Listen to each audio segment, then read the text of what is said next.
하나님 말씀 예레미야 46장 1절에서 12절 말씀입니다. 예레미야 46장 1절에서 12절입니다.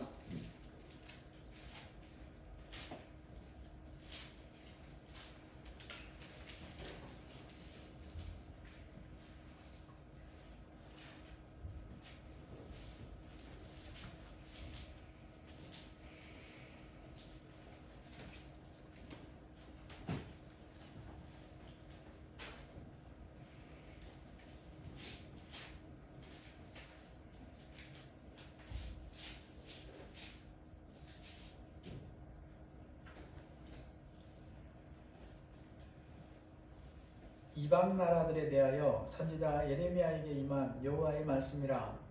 애굽에 관한 것이라. 곧 유다의 요시야 왕의 아들 여호야kim 넷째 해에 유브라데 강가 알그리스에서 바벨론의 느부갓네살 왕에게 패한 애굽의 왕 바로 느고에게 나아갔습니다. 너희는 작은 방패와 큰 방패를 예비하고 나가서 싸우라. 너희 기병이여 말에 한 장을 지원하며 투구를 쓰고 나가며 창을 달며 갑옷을 입으라. 여호와의 말씀이니라. 내가 본즉 그들이 놀라 물러가며 그들의 용사는 패하여 황급히 도망하며 뒤를 돌아보지 아니하면 어찌미냐. 두려움이 그들의 사방에 있음이로다. 발이 빠른 자도 도망하지 못하며 용사도 피하지 못하고 그들이 다 북쪽에서 유브라데 강가에 넘어지며 엎드러지는도다. 강의 물이 출렁임 같고 나일강이 불어남 같은 자가 누구냐. 애국은 나의 강이 불어남 같고 강물이 출렁임 같도다. 그가 이르되 내가 일어나 땅을 덮어 성읍들과 그 주민을 멸할 것이다. 말들아 달려라. 뱅거들아 정신없이 달려라. 용사여 나오라. 방패 잡은 구주사람과 굿사람과 활을 당긴 누림 사람이여 나올지니라 하거니와.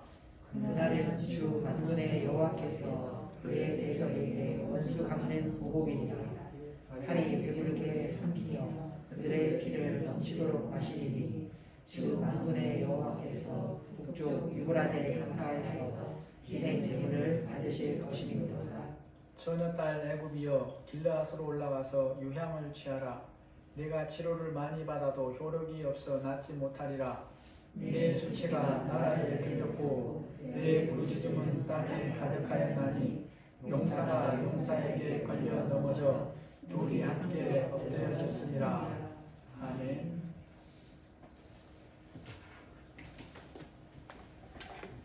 사람이 보기에 이 세상은 누가 움직여가는 것 같습니까? 현생경제가 보기에 누가 움직이는 것 같아요? 예? 이 세상을 누가 움직이는 것 같습니까? 현생경제가 그냥 답이 없어요.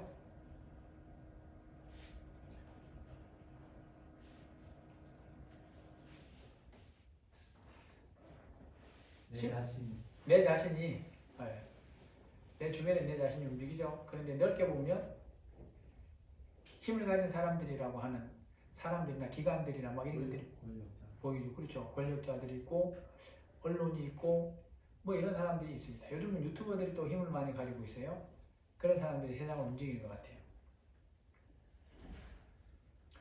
중국의 시진핑을 보면 세상을 지가 움직이는 것 같아요. 특별히 며칠 전에 기사를 보니까 대만 맞은편 가가지고 군부대에 가서 한 소리가 전쟁을 대비해라 뭐 이런 말 하면서 시찰을 했답니다. 경고하고 협박한 거예요. 누구를 대해서 그랬습니까? 대만을 대해서 그렇게 한 거예요. 주변 나라들의 하는 행위를 보면 중국이 이 아시아에서 대장입니다. 특별히 이 동남아 쪽은 더해요. 여러분이 들어본 구단선이라고 하는 거 보면 중국이 그 뭐냐면 밑에 바다 쪽에 금을 쫙 그어놓고 이 내 거다 이렇게 이제 소리 지르는 게 구단선이라는 거예요. 소위 말해서. 그런데 웃기는 게 그 구단선에 보면 베트남이나 아니면 그 반대편으로 필리핀이나 그 밑에 쭉 나라들이 훨씬 더 그쪽에서 가까워요. 섬들이 많은 섬들이. 그런데 그것들의 대부분이 다 자기 것이다 이렇게 금을 그어놓고 주장하는 게 구단선이라고 하는 겁니다. 그래서 그 주변에서 마치 자기가 주인이 되는 것 같이 보인다라는 거죠. 보이는 세계는 최소한 동남아시아에서는 그러합니다. 현재까지는. 그러면 여러분, 세계를 주관하시고 운행하시는 분은 누구라고 우리는 알고 삽니까? 하나님이라고 알고 삽니다. 성경에서 이것을 보여주는데 바로 오늘 본문이 여기에 대한 말씀이기도 합니다. 하나님께서 이방 나라들에 대한 심판의 말씀을 합니다. 이방 나라들에 대하여 선지자 예레미야에게 임한 여호와의 말씀이라. 이방 나라들에 대해서 말씀하실 수 있는 분은 진짜신 하나님밖에 없습니다. 오늘날도 그렇지만 그 시대에는 특별히 더 지역을 다스리는 다 신들이 있어요. 한 명만 있는 게 아니고 하나만 있는 게 아니고 여러 가지가 있죠. 어쨌거나 몇 개가 되든지 간에 그 지역을 다스리는 신 개념이 그 시대는 사람들이 가지고 있는 신 개념이었어요. 그래서 하나님도 그런 신 중에 하나라고 생각하고 있는 그런 사람들입니다. 그런데도 하나님은 분명하게 말씀합니다. 이방 나라들에 대하여 선지자 예레미야에게 임한 여호와의 말씀이라. 이제 이 성경에서 언급하는 이방은 물론 이스라엘 외의 모든 나라를 말하는데 그 당시 개념으로 보면 1차적으로는 직접이나 간접으로 이스라엘과 연관이 있는 나라들을 성경에서 언급을 해요. 그래서 우리가 많이 들어온 바벨론이나 지금 이제 이 46장부터 계속 또 나옵니다. 바벨론이나 블레셋 혹은 애굽이나 모압, 암몬, 에돔, 다메섹 같은 그런 곳들을 언급하면서 하나님이 그런 것들도 다 주장한다라고 하는 것을 우리가 볼 수 있더라라는 거죠. 특별히 그러한 것 중에 오늘 본문에서는 어디를 말씀하냐? 애굽에 대해서 말씀을 하고 있습니다. 2절에 보니까 애굽에 관한 것이라 곧 유다의 요시야 왕의 아들 여호야김 넷째 해에 유브라데 강가 갈그미스에서 바벨론의 느부갓네살 왕에게 패한 애굽의 왕 바로누고의 군대에 대한 말씀이라. 이 말씀을 언제 어디에서 어떤 상황에서 누구에게 주었는지 선명하게 밝히고 있습니다. 구체적으로 언급이 되고 있어요. 요시야의 아들 여호야김 넷째 해, 해수가 이제 구체적으로 따져보면 나옵니다. 그 다음에 장소는 어디냐?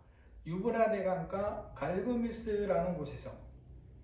상황은 어떤 상황이냐? 바벨론의 느부갓네살에게 패한 애굽의 왕 바로누고의 군대에 대한 말씀이다.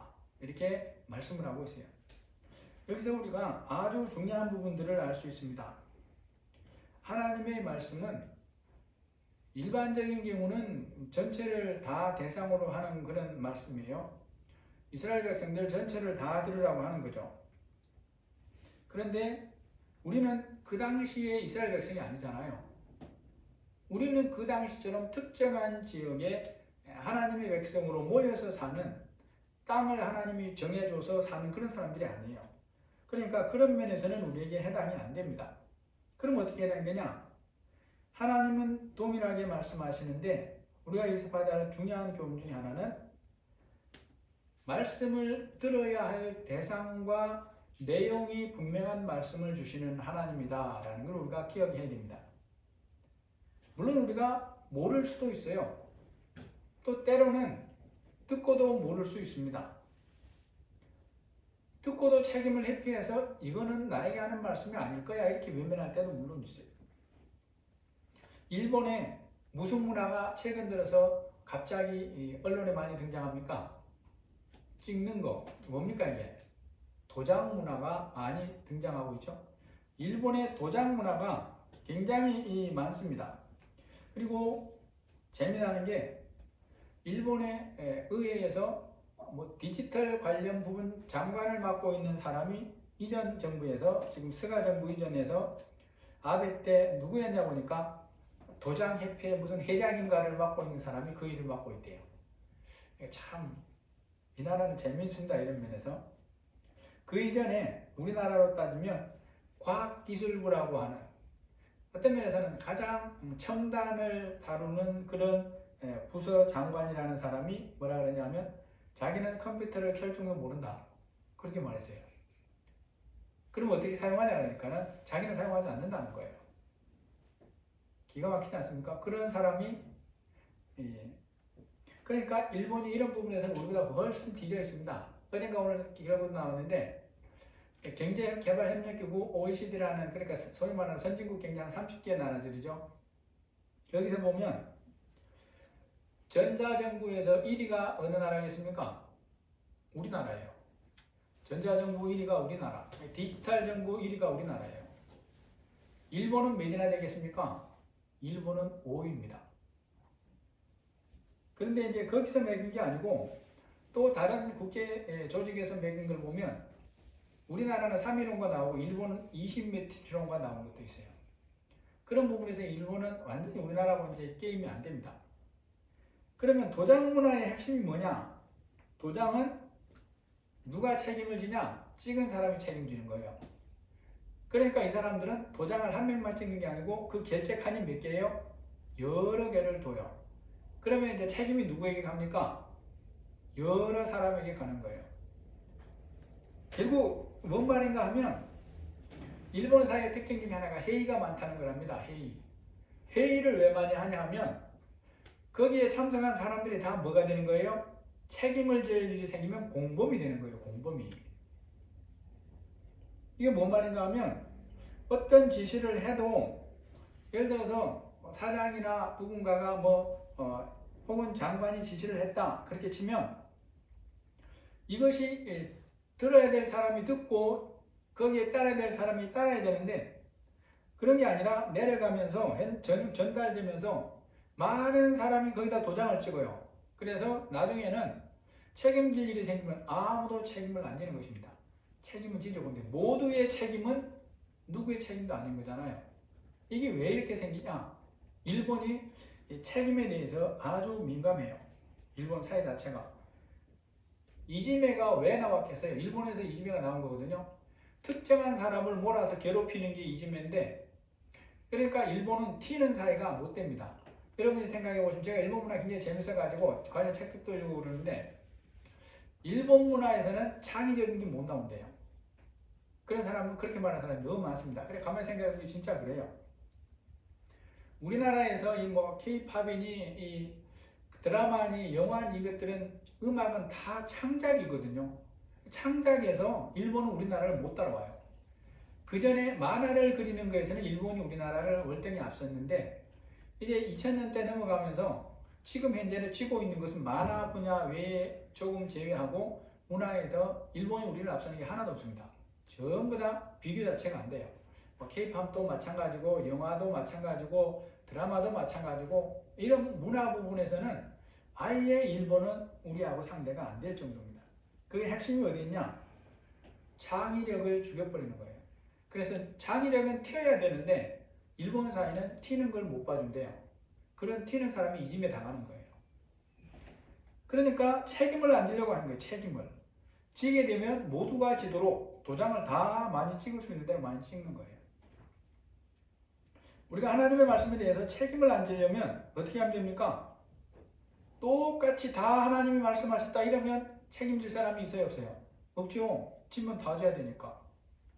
우리가 이런 데서 분명히 알아야 된다 이거예요. 하나님이 애굽에 대한 말씀을 하실 때 뭐라 그러냐? 어떤 상황에서 어떤 시간에 누구에게 하셨는가 명확하다 이거예요. 지금도 마찬가지인 거예요. 우리가 하나님의 말씀 앞에 마음을 겸손하게 내려놓고 들으면 들어야 될 말씀을 하나님이 하신다는 거죠. 우리가 이게 잘 안 되니까 읽다가 내 마음에 좀 찡하면 이게 내게 하신 말씀인가 보다 이렇게 생각할 수 있어요. 물론 그럴 수도 있는데 그러나 하나님은 그 정도로 말씀하시고 그치는 분이 아니라는 거예요. 분명하게 들어야 할 말씀이면 들을 사람에게 말씀을 하시는 그런 하나님이라는 걸 우리가 기억을 하고 그리고 하나님의 말씀을 읽고 기도하고 하나님 앞에 듣기를 바라야 된다 이거죠. 하나님은 그런 분이다 라는 것입니다. 애굽의 군대에 대해서는 뭐라고 말하냐? 3절에서 6절에 보면 한마디로 말하면 애국 군대는 엎드려지고 패배할 것이다. 지금 패한 상태에 있는데 그게 끝이 아니라는 거예요. 2절에 보면 패했죠. 느부갓네살 왕에게 패한 애굽의 왕 바로 누고의 군대에 대한 말씀이라.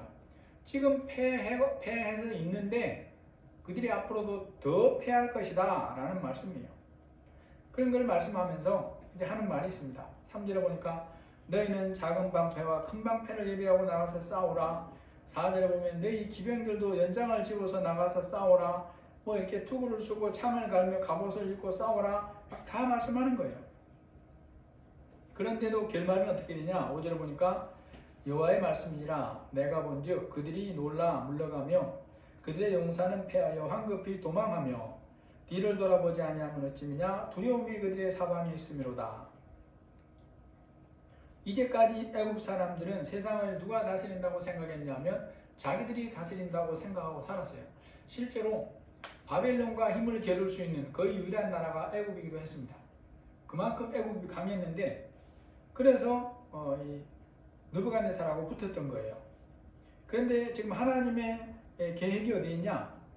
지금은 바벨론 느부갓네살 왕을 사용하는 시대입니다.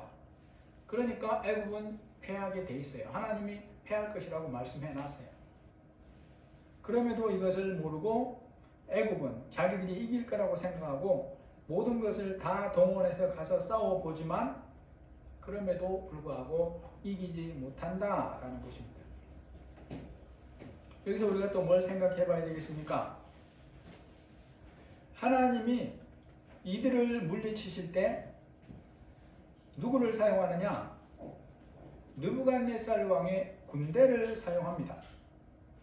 그때 그들이 애굽 사람들이 하나님께서 애굽 사람들 손을 딱 묶어 놓고 사용하느냐? 그렇지 않아요. 그들에게 뭐라 그래요? 너희들 할 수 있는 것 다 해봐라. 큰 방패, 작은 방패 가지고 다 가서 싸워라. 기병들도 가고 뭐 창칼 이렇게 다 가지고 가 싸우라. 그래도 하나님의 뜻을 막을 수 있습니까? 없습니까? 없다라는 걸 지금 말씀하는 거예요. 없다. 그래서 앞에서는 말씀했고 그 다음에 그 말씀이 지금 이제 어떻게 이루어지는 그런 과정에 대해서 말씀하고 있습니다. 저는 여러분이 하나님의 말씀을 듣기를 원해야 되고 그 하나님의 말씀이 주신 말씀이 하나님의 말씀이면 순종하는 자를 통해서 하나님이 뭐 하신다는 것입니까? 이루신다라는 거예요. 그때 그 방해가 얼마나 많냐? 이것은 아무런 상관이 없습니다. 하나님께서 지금 말하잖아요. 너희 방패 준비된 거, 용사들 준비된 거, 병사 준비된 거, 그때 당시 기병은 최고의 무기입니다. 준비된 거 다 가지고 한번 싸워봐라. 하나님의 뜻을 꺾을 수 있나? 이 말이죠. 이런 말씀 앞에서 우리 자신들이 살펴봐야 될 게 있어요. 하나님의 뜻이면 하나님은 어떤 인간의 방해에도 하나님은 그 뜻을 이루신다라는 것입니다. 이루신다. 이게 중요한 사실이에요. 그렇다면 우리가 하나님의 뜻을 분명히 알았을 때 반항하는 게 낫겠습니까? 순종하는 게 낫겠습니까? 순종하는 게 낫죠. 반항하는 인생은 항복하지 않는 인생은 하나님 앞에서 행복할 수가 없습니다. 우리가 종종 착각하는 게 하나님은 뭘 사용하실까? 이런 생각이 들어요. 왜냐하면 눈에 보이는 군대는 애굽이 강하고 온갖 식무기도 다 가지고 있는데 비해서 상대방은 별로 없거든요. 뭘로 이기게 할까? 그런데 하나님은 창조주시라는 것입니다. 성경을 보시면 재밌어요. 하나님이 이스라엘 대적들을 물리칠 때 사용하는 것들이 뭐가 있느냐? 사람의 상식, 생각을 넘어서는 것들 중에 벌이 있습니다. 벌. 여러분 벌에 쏘여 보셨어요? 벌 쏘여 보신 분 안 계시죠? 제가 예전에 시골에 풀을 베다가 제 어머니 집에 가서 풀을 베다가 이제 큰 벌은 좀 날아다니니까 보여요. 그런데 땅벌이라고 있습니다. 이것은 이제 주로 이제 풀숲 속에나 흙 속에 아무튼 흙 속에다가 이렇게 파고 들어가서 개미집처럼 그렇게 집을 져요. 그러니까 이게 이제 그러니까 조각들이 이렇게 튀고 이러니까 또 이렇게 기계가 계속 돌아가니까 윙윙 소리는 벌 소리는 하나도 안 들리고 잘 안 보여요. 그래서 그 벌에 제가 한 10방은 더 쏘인 것 같아요. 이 막 다리로 이런 데로 막 다 타고 들어와가지고 다행히 벌이 자라서 그렇죠. 그게 말벌이었다면 지금 아마 천국에서 잘 살고 있지 않을까 모르겠어요. 새끼 벌이 되놓으니까 10마리가 이렇게 더 들어왔는데도 부었긴 부었는데 이렇게 신체적으로 아무 이상이 없었어요. 하나님께서 성경 보면 벌을 가지고 하나님의 백성을 돕습니다. 또 우박이 있어요. 우박. 애굽에서 향한 이적들 말고 얘기하는 거예요. 우박도 있습니다. 또 전염병 이것도 있죠. 놀랍게도 또 천사를 통해서 직접 치실 때도 있어요. 18만 5천을 치실 때도 있습니다. 그런데 이런 것들보다 더 무서운 무기가 있어요. 뭐겠습니까? 두려움이라고 하는 것입니다. 두려움. 이 두려움은 보이지도 않고 잡을 수도 없는데 이 두려움에 잡히면 아무것도 할 수 없어요. 제가 이제 요즘은 그런 일이 별로 없는데 특별히 이제 초기 때 여기서 기도할 때 때로 막 머리 끝이 설 때가 있어요. 제가 이제 불을 다 꺼놓고 앞에만 켜놓고 이제 성경 조금씩 읽거나 기도를 하거든요. 아무것도 없는데 뒤끝이 쭈삣쭈삣 서는 거예요. 돌아서기가 무서운 거예요. 그럴 때는 제가 막 일어나가지고 막 대적하면서 기도를 합니다. 그런 경우가 지금 한 손에 꼽을만큼 있었던 것 같아요. 그때는 뭐 너무너무 무서워요. 진짜 머리가 서는 게 제가 느껴져요. 머리가. 아무런 현상도 일어나지 않았는데 영적인 현상이 일어나는 거예요. 하나님이 지금 뭘 사용하느냐? 5장 5절 뒷부분에 보니까 두려움이 그들의 사방에 있다라고 말합니다. 두려움. 하나님이 두려움을 사용할 수 있는 거예요. 여기서 우리가 핵심으로 생각해야 될 것은 하나님은 사용하지 못할 것이 없어요. 아무리 바로 군대가 강하고 대적을 해도 하나님이 하시려는 일을 못 막습니다. 특별히 보이지 않는 것도 사용하시는데 가장 큰 게 두려움이에요. 야곱이 이제 화란에서 돌아왔습니다. 그리고 아버지가 있는 곳으로 가야 돼요. 근데 중간에 세겜성에서 살다가 그 디나가 못된 일을 당함으로 그 디나 오빠가 가서 그 세겜성에 보복을 하잖아요. 거짓으로 약속을 해가지고 할 일을 행하게 하고 다 남자들이 힘들어할 때 칼을 들고 가서 그냥 썩 무구베듯이 싹 베어버리는 거예요. 그러니까 그 주변 같이 연합해서 그 세겜성과 같이 살던 사람들이 가만히 있겠어요? 그런데 아무도 쫓아오지 못하는데 그때 하나님이 사용한 무기가 이겁니다. 두려움이라고 하는 무기예요. 두려움. 주변 사람들에게 두려움을 주니까 아무도 못 쫓아옵니다. 이거는 제가 그래서 읽었고 어떤 분이 또 얘기하는 걸 들었는데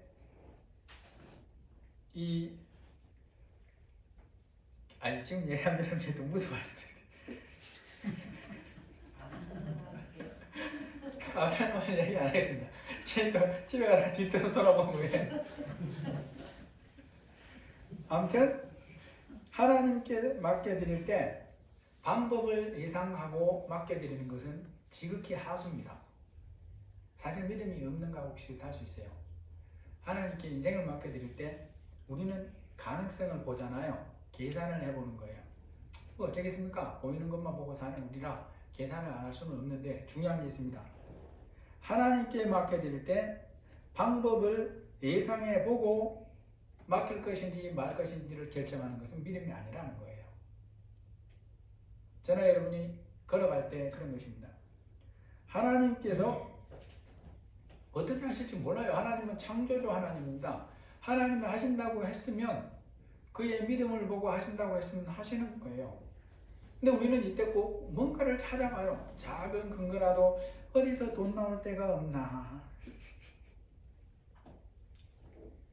하나님은 창조주입니다. 하나님이 어떻게 사용하실지 우리는 모른다라는 것을 오늘 말씀에서 기억해야 되고 오늘 말씀 또 마지막으로 한 가지 생각해 볼 것은 그럼에도 불구하고 애굽은 깨닫지를 못하더라라는 거예요. 깨닫지를 못하더라. 7절 8절이 그들이 큰 소리 치는 소리예요. 강의 물이 출렁임 같고 나일강이 불어난 같은 자가 누구냐? 애굽은 나일강이 불어난 같고 강물이 출렁임 같도다. 그가 이르되 내가 일어나 땅을 덮어 성읍들과 주민을 멸할 것이라. 지금 애굽이 바로 왕이 그러고 있는 거예요. 애굽은 나일강과 같다. 나일강은 그 주변을 뒤를 흙을 바다 주변을 아니 강 주변을 다 쓸어버리거든요. 그리고 그렇게 홍수가 져서 다 쓸어버리면 그 다음에 다시 농사를 짓고 그래서 이 애굽이 식량이 풍족한 강한 나라가 됐던 것입니다. 그 당시에 그들의 세계관에서 이 나일강은 그 위에 아프리카는 모르는 거예요. 아프리카 대륙이 세계에서 제일 큽니다. 그런데 그 위에 아프리카 대륙에서 수단 저 위에서 흘러내려오는 수천 킬로를 흘러내려오는 그 강 길이 자체를 이들은 몰라요. 그래서 그들에게는 이 강이 제일 큽니다. 신과 같은 존재예요. 영원히 마르지 않는 강. 그들의 개념에서 그렇습니다. 근데 자기들이 누구와 같다는 것입니까? 우리는 이 나일강과 같다. 세상을 싹 덮어버리고 멸할 수 있다. 세상을 자기가 주관한다고 생각하고 지금 이러고 있는 것이라는 거죠. 그런데 하나님이 말씀합니다. 10절에 보면 그날은 주 만군의 여호와께서 그의 대적에게 원수 갚는 보복이리라. 칼이 배부르게 삼키며 그들의 피를 넘치도록 마시리니 주 만군의 여호와께서 북쪽 유브라데 강에서 희생 제물을 받으실 것이미로다. 11절에도 처녀 애굽이여 길르앗으로 올라가서 유행을 취하라. 내가 치료를 받아 많이 받아도 효력이 없어 낫지 못하리라. 여기서 우리에게 오늘 적용점에서 생각해 드리겠습니다. 누가 진짜 지혜로운 사람인가? 하나님 앞에서 자신의 모습이 어떠한가를 말씀해 주실 때 이것을 받아들이는 사람이 지혜로운 사람이죠. 그런데 애굽의 바로는 이걸 거부합니다. 왜냐하면 자기들은 그 나일강을 가지고 있고 그 나일강이 주는 풍요 속에서 살아왔고 자기들이 세계에서 가장 강력한 강대국이라고 생각하니까 예레미야를 통해 선포되는 하나님의 말씀 웃긴다 이 소리 웃긴다. 그러나 우리는 하나님을 알기 때문에 하나님의 말씀을 그렇게 대하면 안 된다라는 것입니다. 보이는 것이 무엇이든지 우리는 끝까지 하나님을 믿으면서 살아야 되는 그런 사람들입니다.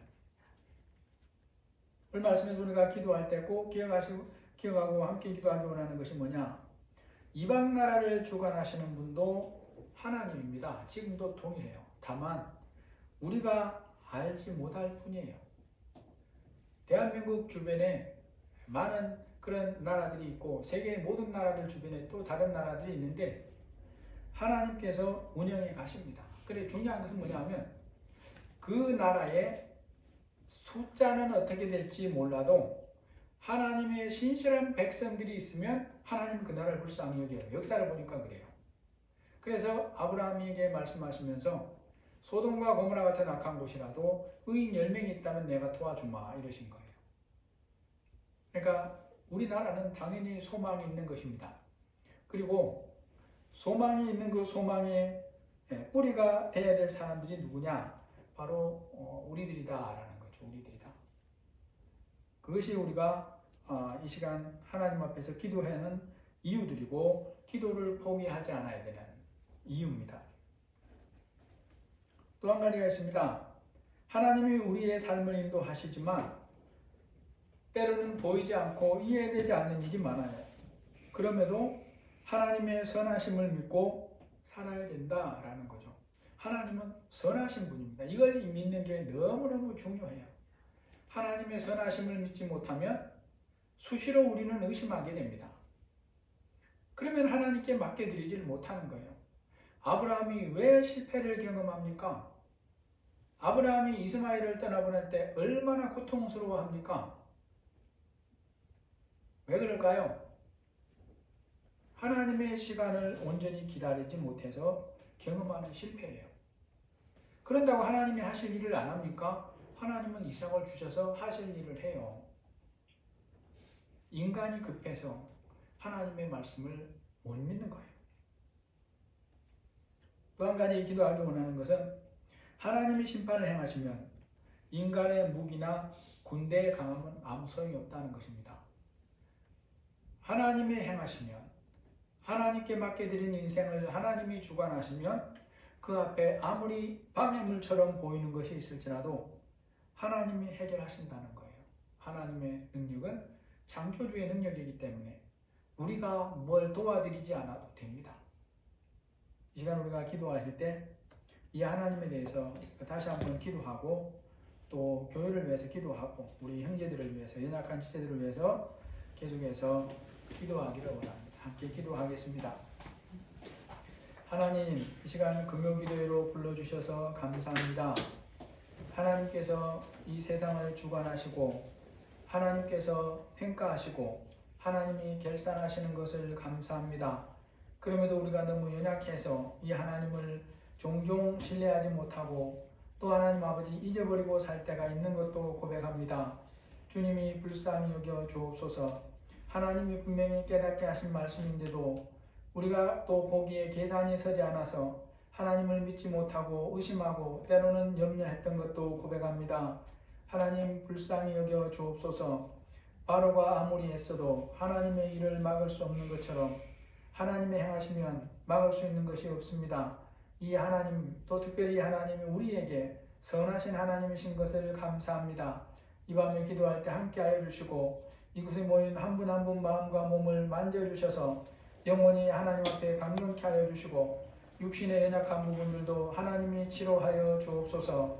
기도의 영을 강력하게 허락하여 주셔서 우리 마음의 두려움과 염려를 물리쳐 주시고 아버지 불신앙을 깨뜨려 주시며 하나님 앞에 신실한 믿음으로 나가는 우리 모두가 되게 하여 주옵소서. 예수님의 이름으로 기도합니다. 아멘.